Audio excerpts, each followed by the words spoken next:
medida y qué es software. Vamos a ver, pues.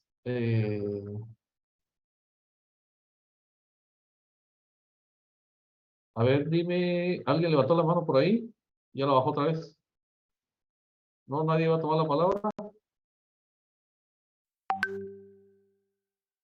Unidades de medida en informática. Y después el software. No, nadie va a tomar la palabra, chicos. Bueno, apago micrófonos. Si alguien quiere tomar la palabra, pues con todo gusto. Estefanía abrió ahí el micrófono. ¿No? Bueno, vamos a poner esta cosa en vibrador para que no moleste. Ahí está. Ok. Bueno, unidades de medida en software. Eso es muy importante, chicos, porque fíjense que en la medida que nosotros tomemos conciencia de que así como en día a día nosotros utilizamos la referencia, algo referencial, cuando nosotros nos imaginamos, por ejemplo, un edificio, bueno, estamos hablando de una cosa enorme, grande. Cuando estamos hablando, por ejemplo, de un celular, estamos hablando de una cosa bastante pequeña y cada vez las hacen más pequeñas. Así, y algo bastante interesante, el otro día estaba escuchando yo un estudio que se hace en base, esto es más filosófico que otra cosa, cuando se habla acerca del tamaño, el tamaño en realidad es infinito, tanto en enormidad, digámoslo así, como en lo minúsculo, porque siempre algo puede ser más y más y más y más pequeño. Por ejemplo, ahorita nosotros hablamos que la unidad más pequeña es el átomo, pero el átomo a su vez está constituido por un núcleo y está constituido por neutrones y protones, algo así recuerdo yo. Y entonces esos elementos que constituyen un átomo, pues también son cosas en sí mismas, ¿sí? Por eso se habla de que entonces ahí no para el tamaño, hay más pequeños entonces. Y de igual manera, si hablamos de las inmensidades, hay cosas y cosas más y más grandes. Eh, y decía un filósofo hablando de filosofía de la ciencia, decía que el ser humano, el tamaño que tiene el ser humano, es la unidad de medida perfecta porque significa el equilibrio en el tamaño, tanto si hablamos tamaño en inmensidades, lo grandote, a lo muy pequeñito, a lo muy pequeñito. Digamos que en esto la tecnología tiene, digamos que tener conciencia del tamaño en cuanto a tecnología es muy importante, porque hablamos de nanotecnología. ¿Ya? Estamos hablando de nano. Nano es una medida y estamos hablando de algo bastante, bastante minúsculo. En la medida que avanza la tecnología, en esa medida se hacen más pequeños los dispositivos y tienen más capacidad. ¿Qué diría, por ejemplo, aquel gran genio inglés, del cual hasta se han hecho películas, que tuvo la enorme genialidad de poder descifrar una máquina que se llamaba máquina Enigma, que para finales de la Segunda Guerra Mundial empezó en 1939, si no estoy mal. Eh, y a finales no a finales, sino más o menos a media guerra, los ingleses pudieron descifrar por medio de este gran genio la máquina Enigma. Y pues para muchos, él fue el que hizo la primera computadora que existe como tal, como lo conocemos ahora. Ahí William Stuart me escribió, Alan Turing, sí, efectivamente, Alan Turing se llama él, o se llamaba. Alan Turing se llamaba. Él era un matemático que era especializado en estadística. Era, digamos que los genios tienen esa particularidad de tener cosas raras. Pues él era una persona bastante, bastante especial. Eh, y él pudo descifrar la máquina Enigma. Muy, muy, muy interesante. Y la computadora que él hizo, pues abarcaba un cuarto enorme. tenía cuestiones de vacío, en los cuales la máquina, pues muy mecánica, obviamente ahí no estamos hablando de que esa computadora tuviera teclado o tuviera mouse. Híjoles, eso era impensable para esa época, o tuviera monitor, mucho menos. Pero esa máquina fue capaz de hacer cálculos matemáticos que superaban por mucho la capacidad que pudiese tener una persona. Entonces, imagínense desde esa época, estamos hablando, 1939, 1945, que terminó la Segunda Guerra Mundial, para esta época, cuánto ha evolucionado todo lo que tiene que ver con las computadoras. Es una enormidad. Y también les había hablado de que el lenguaje que utilizan las computadoras está basado en un lenguaje binario. ¿Qué quiere decir eso de binario? También muy importante entender esto, porque el lenguaje binario es el lenguaje que entiende una computadora. Es el lenguaje con el cual se comunican entre las computadoras. Bueno, y alguien me dirá, bueno, ¿y esto para qué me va a servir? Le va a servir un montón. Le sirve un montón porque ya nos estamos adentrando, ya dejamos atrás y eso lo superamos en un par de clases.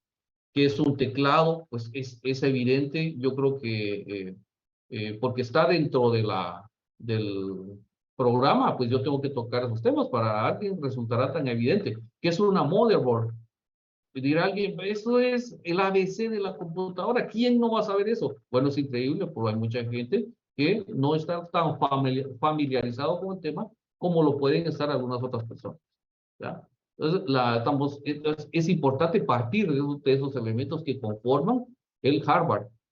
La motherboard, la tarjeta, por ejemplo, las tarjetas que van incrustadas en los slots, la memoria RAM, para qué sirve cada cosa. Bueno, ya vimos para qué va sirviendo cada elemento. Ahora vamos a adentrarnos un poquito más y nos vamos a complicar un poquito más la existencia.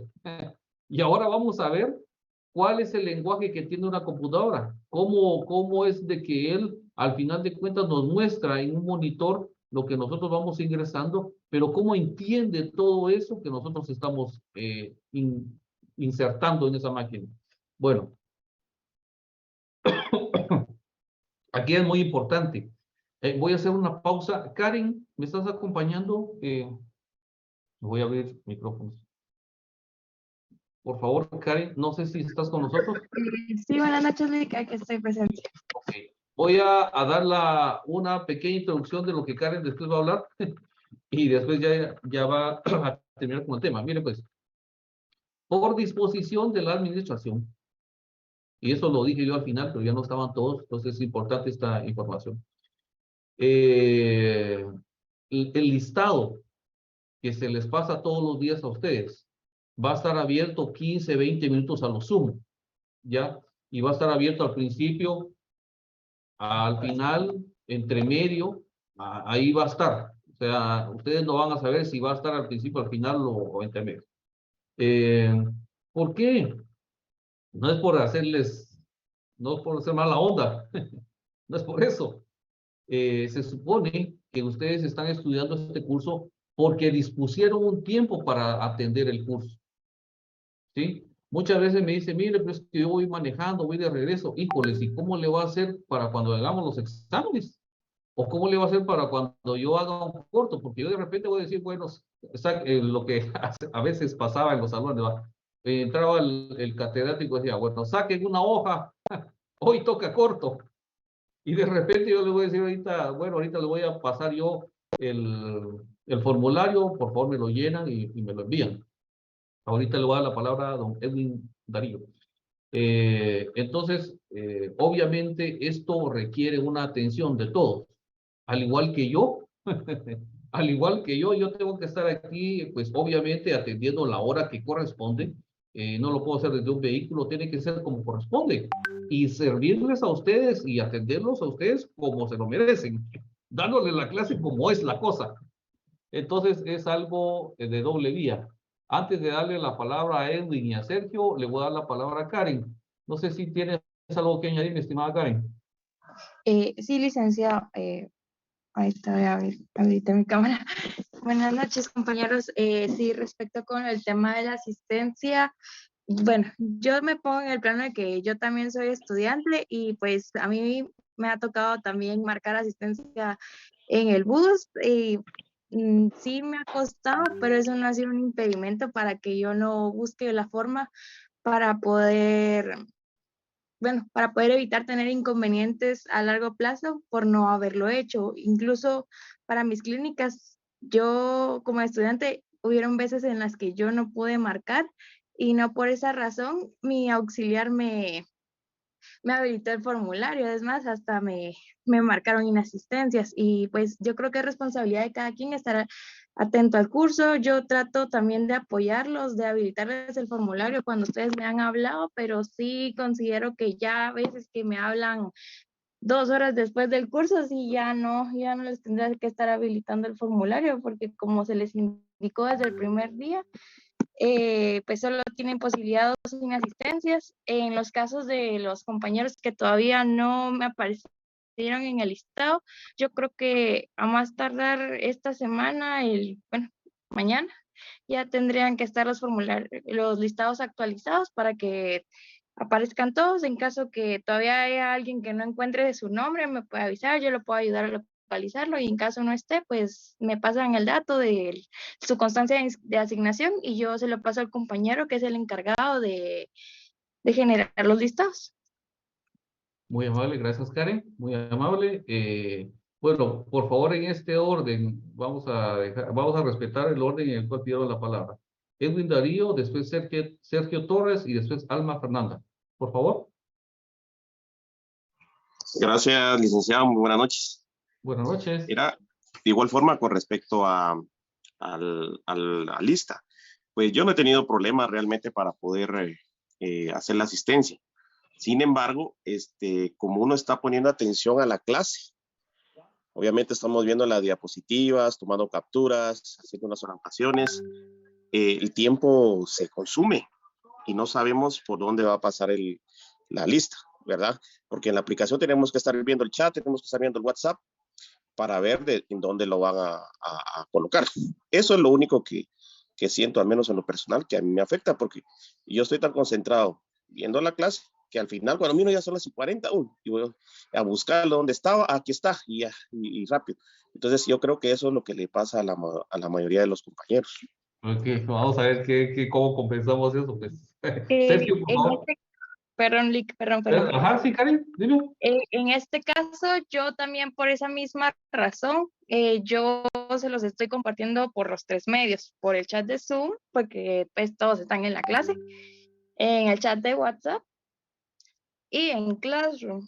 Entonces, yo considero que también el tiempo y los medios por los cuales se les está pasando, porque igual no tengo otra vía de cómo pasárselos, pues no tendría que haber inconveniente. Y es más, tampoco yo puedo estar interrumpiendo al leak porque eso ya así como ahorita esto que ya vamos, que en la cuarta clase ya está atrasando el contenido del curso. Entonces, sí, les rogaría que por favor estén más atentos porque como ya se les indicó, o sea, el formulario se va a estar habilitando a los 20 minutos, pero no les puedo estar avisando como si fuera una campanita para decirles, miren, ya está el formulario habilitado si yo ya se los estoy notificando por los 3 medios posibles.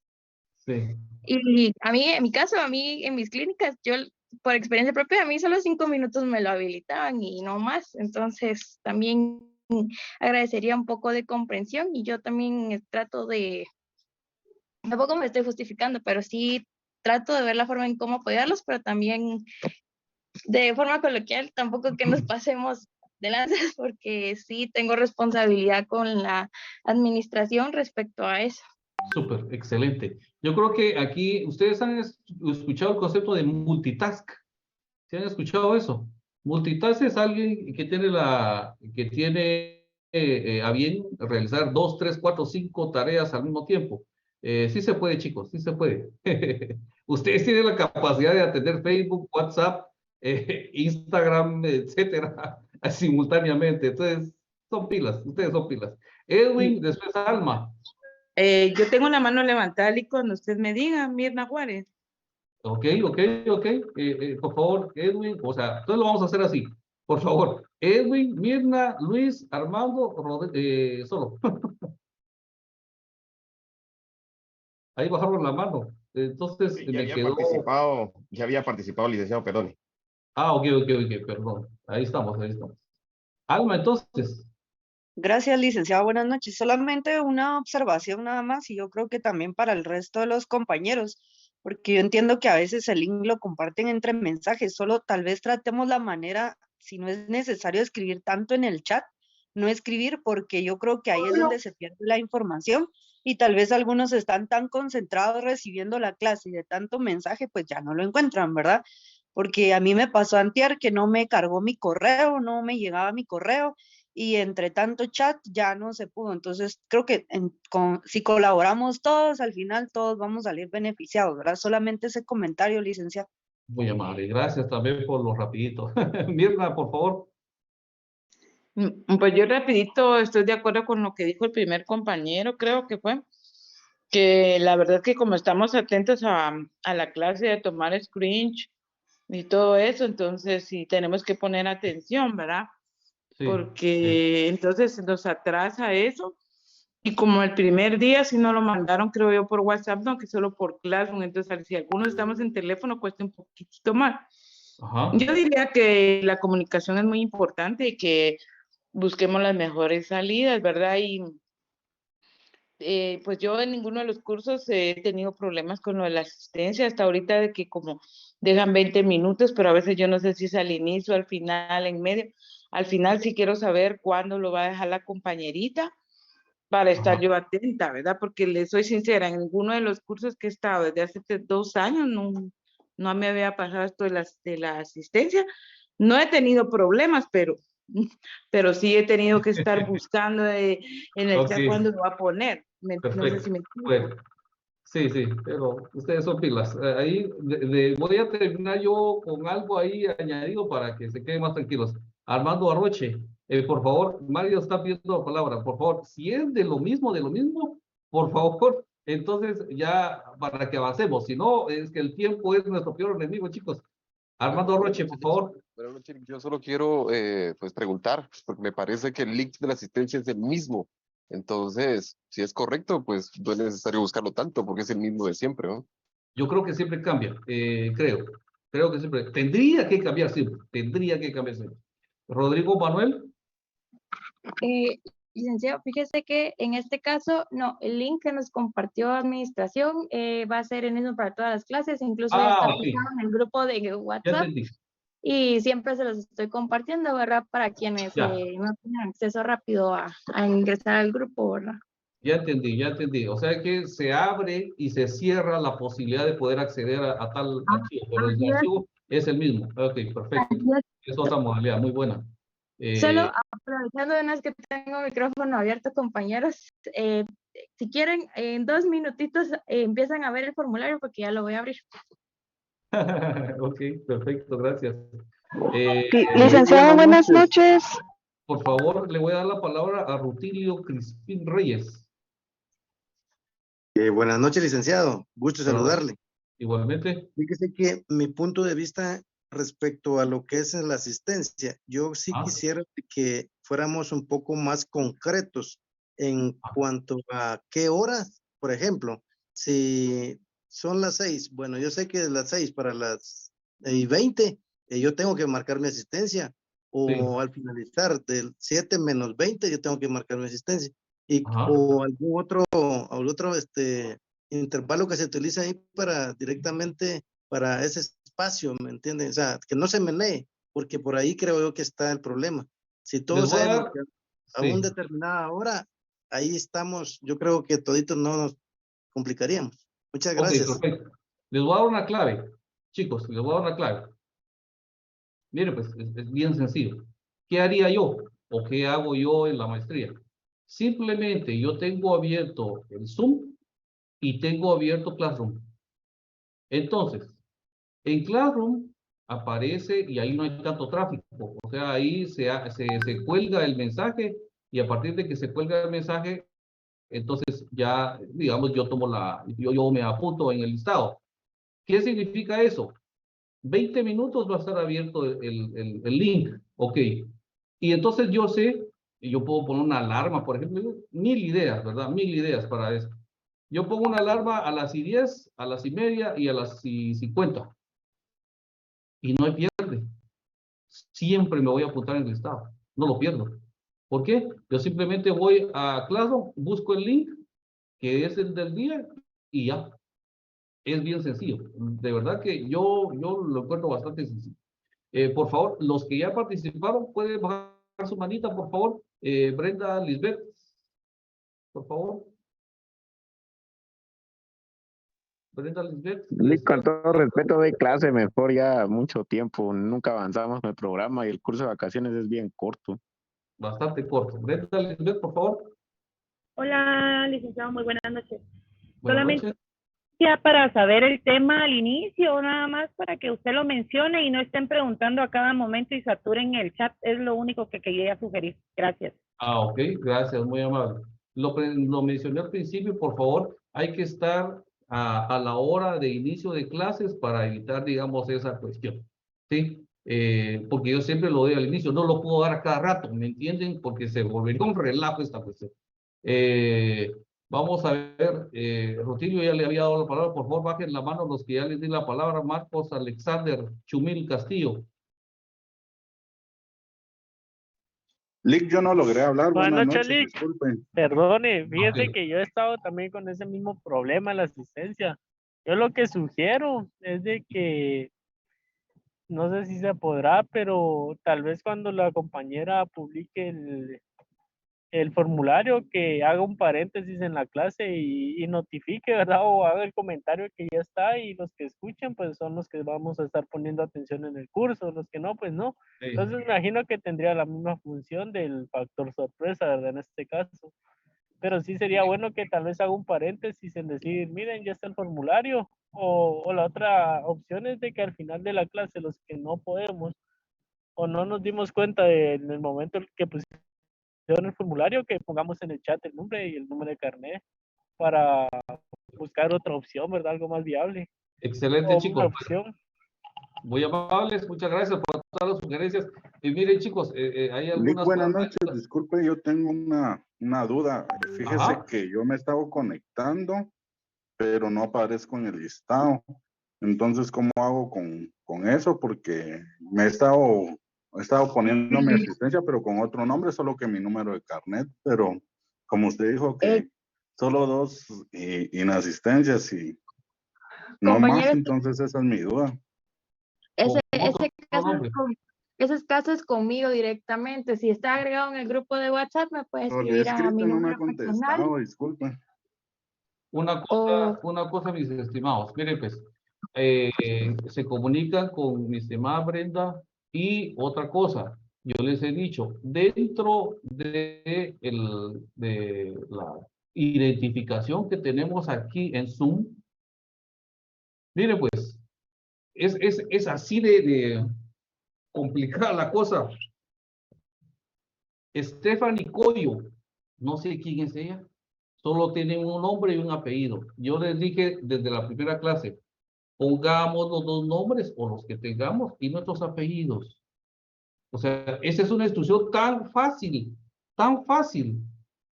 75 Anaite González, no sé quién es, no va a aparecer. Entonces, los que tengan un nombre y un apellido, estamos hablando de 400 personas. ¿Y los homónimos? ¿Qué voy a hacer yo con ellos? Entonces, yo estoy tomando, mire pues, yo les dije también al principio, adicionalmente al listado que se está tomando, yo tomo un listado adicional de las personas. Yo sé, en el caso particular, y usted me pregunta de cada persona que está conectado a la clase, yo sé cuánto tiempo se conectó, a qué hora se conectó, a qué hora se desconectó. Así. El algoritmo que tiene Zoom es magnífico y me da toda esa información. Pero, por ejemplo, Alejandra Aguirre, no sé, ¿y cómo la voy a localizar después? Y aparece 2 veces, Alejandra Cermeño, está Alejandra Aguirre, qué Alejandra es la que estuvo conectada, quién no. Entonces, depende mucho de ustedes, chicos, el hecho de que al final no tengan problema. Y yo me he dado, digamos, a la tarea de manejar todo esto que está como herramientas de Zoom, precisamente para llevar un doble control, ¿sí? Ok. Pero, de igual manera, el sistema no perdona. Si usted el día de hoy se identifica con un nombre, mañana con otro y pasado con otro, el sistema no lo va a reconocer. Y eso es muy importante. Eso es muy importante porque es propio del contenido del curso. ¿Ya? El hecho de seguir instrucciones es muy importante para que ustedes no tengan problemas después. Es para ustedes mismos, chicos. ¿Ya? Entonces, pongamos nuestros dos nombres o los que tengamos y nuestros dos apellidos y ya, solucionado. ¿Ok? Les estoy dando todavía esa enorme ventaja, pero depende mucho de ustedes. ¿Ok? Bueno, no puedo abarcar más tiempo de esto. Entonces ya remarqué, digamos, esas cuestiones que son muy pertinentes y muy necesarias. ¿Sí? Bueno, a lo que nos toca, pues. Medidas de informática, tamaños de archivos. Estamos hablando de que dentro de la informática el lenguaje es binario. Binario, que viene de 2. Ok, entonces, un bit es la unidad de medida básica. Es la unidad de medida básica. Un bit es o un 0 o un 1. ¿Ya? Un bit o es un 0 o es un 1. Ahora, un byte ya es otra cosa. Un bit no es lo mismo que byte. El byte son 8 bits. O sea, son 8 unidades de medida básicas. O sea, ahí pueden haber 4 ceros y 4 unos. Puede haber un 0 y 7 unos, etcétera. O sea, puede haber cualquier cantidad de combinación en ese byte. Y eso, dentro del lenguaje de la computadora, lo que entiende la computadora como tal, como una instrucción, depende mucho de la conformación, el orden que tenga cada uno de esos bits dentro del byte. ¿Ok? Así se va haciendo entonces esa conformación. ¿Ok? Aquí estamos hablando entonces de la medida que va a abarcar ese archivo en particular. ¿Cuánto espacio va a ocupar? ¿Ok? Ok, después estamos hablando del kilobyte. El kilobyte son 1024 bytes. No bits, sino bytes. ¿Ok?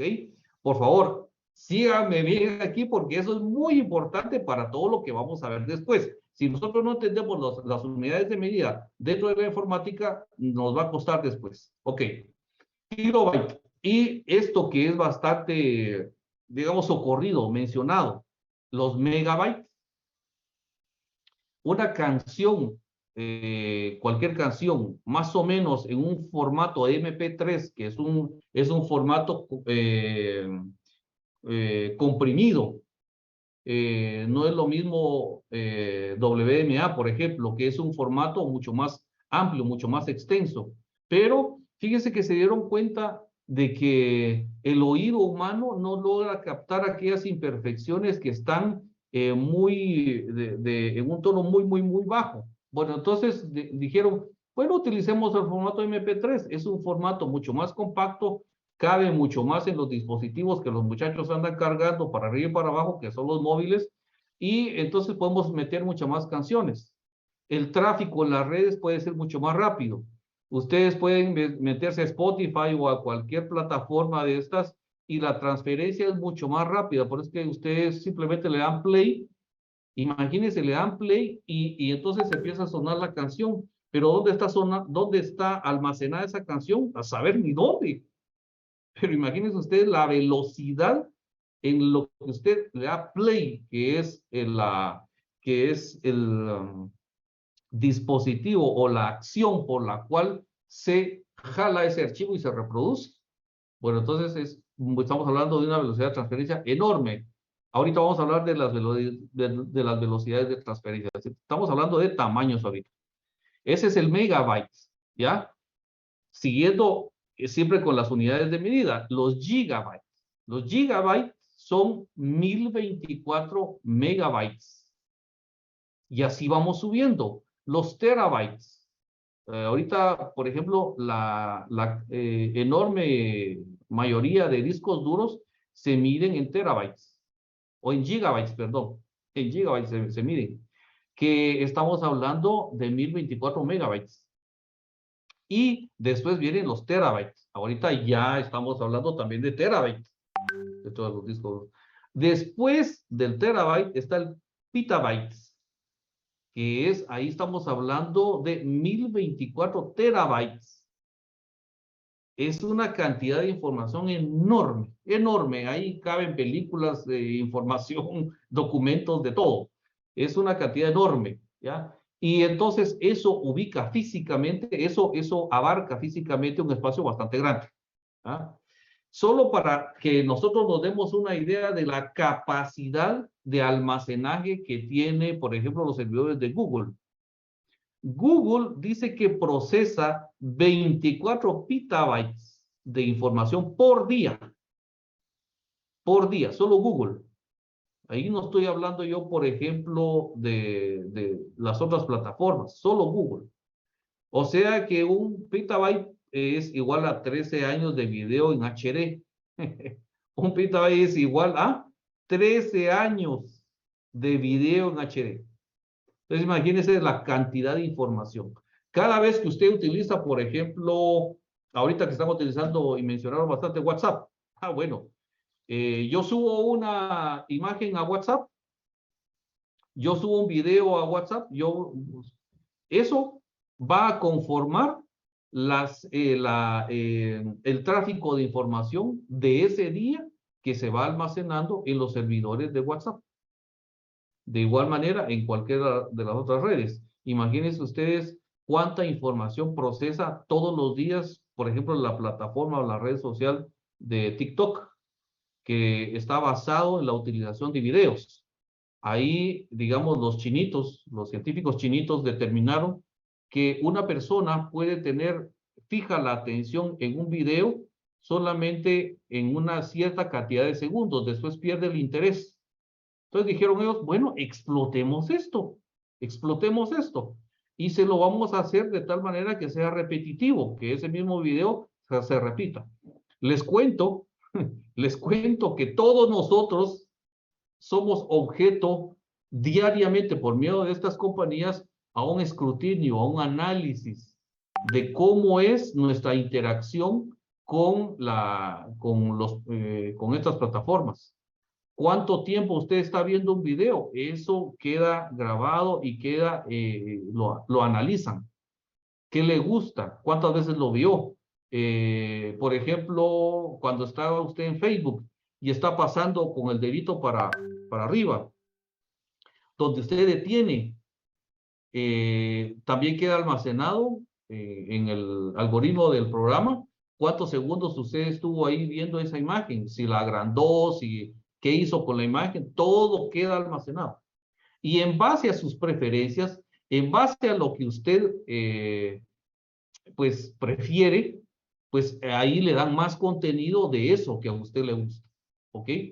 Y eso ha llegado tanto que en Estados Unidos hubo un escándalo, no sé si ustedes supieron cuando fue lo de Donald Trump, y donde hubo una venta gigantesca de datos. Por ejemplo, por eso es de que Mark Zuckerberg en algún momento estuvo ante la Suprema Corte, porque tenía que dar cuentas de bueno, le estaban preguntando, ¿usted qué pasó? ¿Por qué estaba vendiendo toda esa información? En realidad, todos nosotros conformamos una base de datos que se va acrecentando día a día. Y todos esos datos son el motivo por el cual supuestamente, aparentemente, el Facebook, el TikTok y todo eso para nosotros es gratis. Como diría Milton Friedman, es un gran académico y economista. No free lunch, decía él, no hay almuerzo gratis, no existe lo gratis. Nunca en ningún lugar existe nada gratis. Todo tiene un costo. Tal vez para nosotros es gratis, pero alguien más lo pagó. Cuando nosotros decimos, me voy a bajar la aplicación de TikTok o cualquier cosa, y yo estoy dándole a aceptar, Le cuento a usted, eso deberíamos saber todo como abogados, que estamos ante la firma de un contrato de adhesión por el cual nosotros renunciamos en mucha medida a nuestros propios datos, a nuestras propias imágenes, que una vez que se subió a esa red social o a donde sea, nosotros ya no somos dueños de esa imagen, ya es la plataforma la que es dueña de esa imagen y puede hacer con esa imagen lo que quiera. Nuestras consultas, todas las consultas que nosotros hacemos, todo eso se almacena. Y en base a eso, los mercados pueden determinar qué le gusta más a la gente y qué no le gusta. ¿Sí? Es increíble, por ejemplo, estaban haciendo un análisis, y yo pensé que era broma, que sí era cierto. Hicieron un análisis, un estudio acerca de este cantante Bad Bunny y del tráfico que él ocasiona en redes y, bueno, en cualquier cosa que él haga, ocasiona, digamos, un movimiento enorme, ¿ya? Y en la medida en la cual, o sea, ¿qué es lo que le atrae a la gente de lo que él canta? Porque obviamente no son sus letras. Si nosotros examinamos las letras, es unas barbaridades terribles. Pero bueno, mucha gente lo sigue.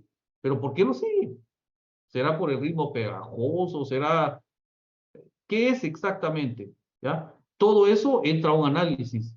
Y en base a ese análisis, ya las demás compañías disqueras o los que se dedican a esto, entonces le dan al público lo que el público busca, lo que el público está ahí, digamos, dentro de las preferencias más altas, ¿ya? Bueno, todo esto sale por los tamaños de los archivos. Ok, ahora bien, estamos hablando, digamos que aquí estamos hablando de los bultos de información, ¿ya? Los paquetes de información, ¿ya? Lo que es, bueno, pero ahora, ¿cómo vamos a trasladar esos paquetes de un lugar a otro? ¿Ok? La rapidez con la cual nosotros movemos una información de un lado para otro, eso ya es otro tipo de medida, ¿ya? ¿Cuál es la tasa de transferencia que hay de este mega que yo tengo información? ¿En cuánto tiempo, o de este giga o de este terabyte, en cuánto tiempo lo voy a poder trasladar a otro lado? Ah, bueno, ese es otro tipo de medida. Y entonces entramos a las medidas de velocidad de procesamiento. ¿Cómo es de que estos bultos que estamos hablando de este mega, terabyte, lo que sea, se va a transferir, se va a ir para otro lado? Bueno, ¿eso cómo se mide? Bueno, aquí estamos hablando de hertz. Cuando hablamos de hertz, esto de hertz está relacionado con impulsos eléctricos, ¿ya? ¿Qué tan rápido es la transferencia de esta información de un dispositivo a otro dispositivo o dentro de la misma máquina? Bueno, aquí se utiliza la medida de los hertz. De tal medida que un hertz es un ciclo por segundo. Es un ciclo por segundo. Otra vez nos vamos y vamos escalonando en el poder que se tiene de el poder de transferencia. Un kilohertz son 1000 hertz. Un megahertz son 1000 kilohertz. Y así nos vamos subiendo. Ejemplo, ahí dice un ejemplo, 1.000.000 de ciclos por segundo sería entonces 1 megahertz. ¿Ya? Ahí hay una tasa de transferencia enorme. ¿Esto para qué nos sirve? Nos sirve para medir la capacidad, por ejemplo, de nuestra memoria RAM. Por ejemplo, de la tasa de transferencia que puede tener una unidad de USB. Ah, esta unidad es muy lenta. Me imagino que está trabajando a 1 megahertz. No, pero yo necesito una USB que trabaje por lo menos a 1 gigahertz. Ah, es mucho más rápido. Mucho más rápido. 1 gigahertz estamos hablando de 1000 megahertz. Después seguimos subiendo y vamos a los terahertz, que son 1000 gigahertz. Siguen los petahertz, los exahertz, y aquí, si ustedes se dan cuenta, hay unidades mucho más altas. ¿Por qué? porque en impulsos eléctricos sí se pueden llegar a velocidades mucho más altas, y de hecho se da. Eso depende mucho del tipo de conductor que tenga, del cable que se está utilizando. La fibra óptica, por ejemplo, permite, y esta es pregunta de examen, ¿cuál es el conductor mucho más ágil para hacer una transferencia de información? Entonces, ahí la respuesta sería esa que les dije ahorita. Esa que ya les mencioné, la fibra óptica. La fibra óptica, si ustedes son curiosos, digamos que en el mar hay mucha fibra óptica tirada que conecta a los continentes, y ahí se transfieren información de todo. Ahí, y la fibra óptica no solo permite que pase mucha más información, sino que pasa mucho más rápido, ¿ya? Pasa mucho más rápido. Ok, entonces, es muy importante esto de las velocidades, sí es sumamente importante.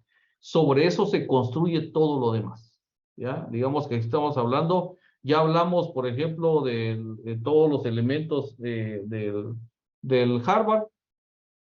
Ya vimos las tasas de transferencia, ya vimos estas medidas que son muy importantes. Ahora vamos a hablar de otro de los componentes de la computadora, que es la parte blanda, que es la parte suave, ¿ya? Que es el software. El software es un término que hace referencia a un programa o un conjunto de programas de cómputo, así como datos, procedimientos y pautas que permiten realizar distintas tareas en un sistema informático. Ese es el software. El software es una serie de instrucciones que sirven para que la computadora sepa qué hacer. Y dependiendo de lo que usted le está exigiendo a la computadora, pues ella sepa qué hacer. Pero obviamente ella no va a saber porque va a saber ella. No. Tiene que haber las manos hábiles de algún programador para que la computadora sepa qué hacer. ¿Ok? Por eso es tan idiota, si me permite la expresión. Cuando uno llama, por ejemplo, o lo llaman a uno y le dicen, mire, usted, ¿por qué me aumentó el límite de crédito en la tarjeta de crédito? Ah, perdón, es que fíjese que es el sistema el que lo hace. ¿Cómo así que es el sistema? El sistema no es autónomo, les digo yo. El sistema depende de los dedos de un programador. ¿Y quién es el que programa? Son ustedes. Entonces no me salgan con que es el programa. No. El programa no es autónomo, ¿ya? Es cierto, el machine learning está todos los días avanzando, pero es otra cosa totalmente distinta, ¿ya? Todos los protocolos que tiene una computadora, la computadora no va a actuar porque ella quiera actuar, no. Ella está programada para hacer algo. Ella no puede actuar porque ella quiera. Ella no tiene voluntad propia. Siempre depende de un programador. Por eso no tiene cabida que alguien le diga, es que fue el sistema. No. No le eche la culpa a una cosa que no tiene voluntad propia. Comúnmente se utiliza este término para referirse de una forma muy genérica a los programas de un dispositivo informático. Sin embargo, el software abarca todo aquello que es intangible en un sistema computacional. ¿Por qué? Porque ahí están todas las instrucciones. Si el sistema como tal no tiene esas instrucciones, la computadora entonces no sabe qué hacer. ¿Sí? Desde que usted le pregunta cuánto es 2 más 2, si un programador no cargó el sistema con las respuestas, la computadora no va a saber las respuestas. No la va a saber. ¿Por qué? Porque no está previamente programada. De igual manera, una computadora puede jugar incluso ajedrez, como el Deep Blue de la IBM, que jugó contra Garry Kasparov. Pero bueno, ahí hubieron programadores que estuvieron cabalmente dándole todas las instrucciones a la computadora para saber qué pieza mover o qué hacer en un momento determinado con algún movimiento que haya hecho el campeón del mundo. Bueno, ahorita ya es otro campeón del mundo, pero en esa época él era el campeón del mundo. Software es un término procedente del idioma inglés. que es aceptado por la RAE, como muchos de los anglicismos que se han aceptado aquí en nuestros países, como el tal OK, y que no posee una traducción que se ajuste al español, pero sí es aceptado por la RAE. El programa responsable de la ejecución de todas las aplicaciones necesarias para que un sistema opere correctamente. Incluye las herramientas de optimización, que esos son los controladores de los dispositivos. Cuando usted viene y añade un componente nuevo a su motherboard, entonces el sistema dice, ups, ¿y esto qué es? No lo reconozco. Entonces ya venimos nosotros y decimos, no, tranquila computadora, tranquila. Este es un nuevo elemento que nos va a ayudar a trabajar. Se llama tarjeta de video. Y aquí están todas las instrucciones para que ustedes puedan comunicarse entre ustedes, ¿ya? ¿Qué es eso? Son los controladores del dispositivo. Entonces uno instala los controladores del dispositivo para que la computadora como tal acepte como suya el nuevo componente que usted está insertando en la motherboard, que por ejemplo puede ser una tarjeta de video, porque usted, por ejemplo, quiere jugar y la computadora no aguanta. Bueno, entonces compra la tarjeta de video y ya con la tarjeta de video, pues usted puede jugar, ¿ya? Pero para que la tarjeta de video nueva se entienda con la computadora, usted le tiene que decir a la computadora, aquí es un dispositivo nuevo, aquí están todos los controladores, ¿ya? Que es el lenguaje para que eso entienda. Y los servidores, entre otros componentes. Eso es, en términos generales, lo que es el software. Igual, si alguien tiene duda, por favor, levanta la manita y me pregunta si algo no le quedó claro con relación al software. Ahora vamos complicándonos un poquito más la existencia. Bueno, como ya tenemos que el software, digamos, son instrucciones que se dan. Entonces, esas instrucciones obviamente son para hacer una tarea en particular. De hecho, cuando usted, por ejemplo, ya le instala a su computadora la última versión de Windows o la última versión que está trabajando la Mac, entonces ese programa nuevo obviamente fue hecho por programadores, ¿ya? Pero esos programadores resulta que no son infalibles. Puede ser de que ellos hayan tenido algún descuido de algo que haya quedado que ellos no se dieron cuenta. Y que ya en el mercado, entonces ya que todos los usuarios están haciendo uso de ese software, se dan cuenta que algo en particular no funciona bien. Ah, bueno, entonces ya le mandan a uno una actualización, ¿sí? Y se soluciona el problema, ¿ya? Pero ahí se da cuenta uno de lo dependiente que es el aparato como tal de las últimas actualizaciones que se hacen, dependiendo de los pequeños errores que se encuentren ahí en el dispositivo, que los programadores les suelen denominar 0 days, así les dicen los programadores, 0 days.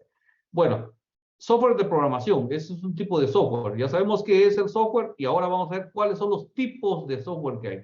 Hay uno que se llama software de programación. Este a su vez se divide en 3, compiladores, intérpretes y editores de texto. Pero ¿cuál es el software de programación entonces?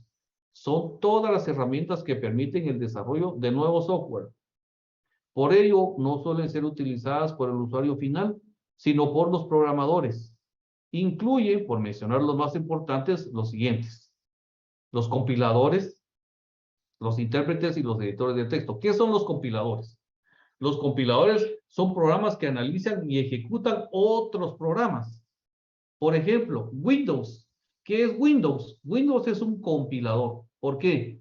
Porque resulta de que Windows es como una enorme cancha. Y sobre esa cancha juegan los demás jugadores, valga la redundancia. Juegan los demás programas y ejecutan diferentes tareas, pero lo hacen dentro de Windows, ¿ya? Entonces Windows es un compilador, ¿eh?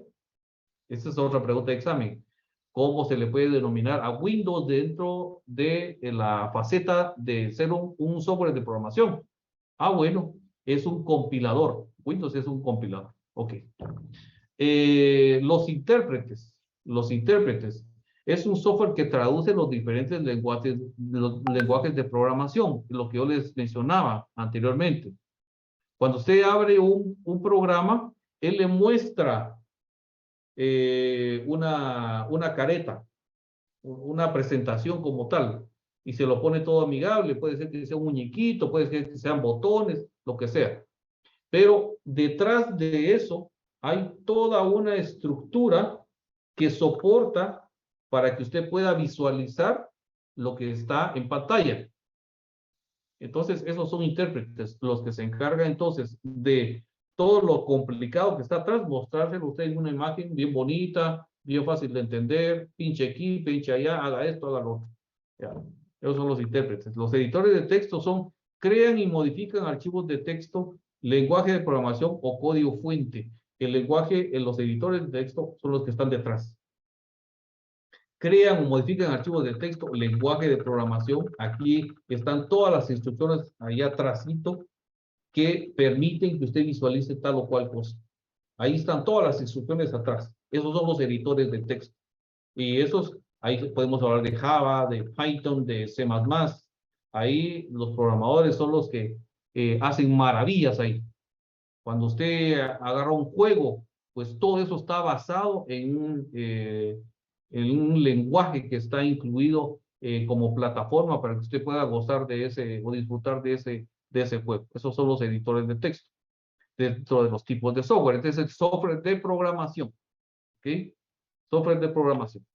Y por último, porque ya me quedan 3 minutos, el software de aplicación. ¿Qué es eso de software de aplicación? Son las famosas APP. Son las famosas APP. Son programas que son los jugadorcitos que están sobre los compiladores, sobre Windows. Ahí hay varios programas. Ahí, por ejemplo, está Excel, está Word, está PowerPoint, está todos los programas que usted puede utilizar.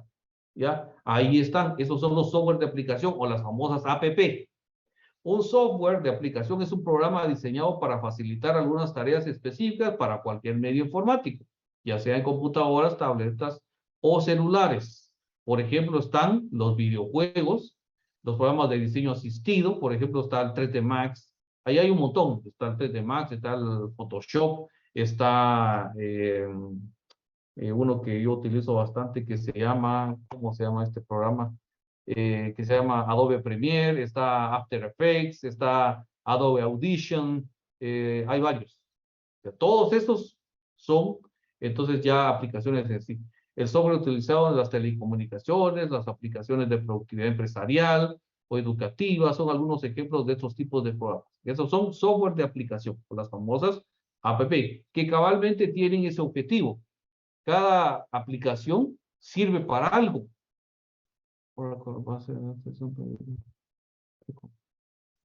Ahí me está preguntando algo, pero por favor me repite la pregunta mañana. Me están preguntando algo de Oracle. Entonces, estos programas que tienen funciones en específico, sirven para algo. Para el diseño, por ejemplo, de sus presentaciones, usted va a utilizar PowerPoint. Usted quiere hacer un submemorial porque necesita presentarlo al juzgado. Bueno, ahí va a utilizar procesador de texto. ¿Ya? Y ahí se puede valer de Word. No, yo necesito hacer cálculos matemáticos, hacer algo relacionado con estadística, etcétera. Bueno, ahí voy a utilizar, pues, ¿cómo se llama? Excel. O puede ser que Access, algún otro programa que yo pueda tener por ahí para que me ayude. Y así hay una infinidad de programas. Les estoy mencionando los más comunes, pero hay muchísimos más programas. Hay de todo tipo de programas. Para un sinfín de aplicaciones. Entonces, y cada día van saliendo más programas. Aparte de los juegos. No creas que solo hay juegos. También hay un montón de aplicaciones más. Entonces, estos son los software de aplicación. Después vienen otros. Que también son bastante interesantes. Y que, digamos que estos programas que estamos mencionando ahorita son los bonitos. Son los que sirven para algo bueno. Pero hay programas también que sirven para algo malo. ¿Ya? Eso lo vamos a ver también. Bueno, Los veo mañana, chicos, cuídense.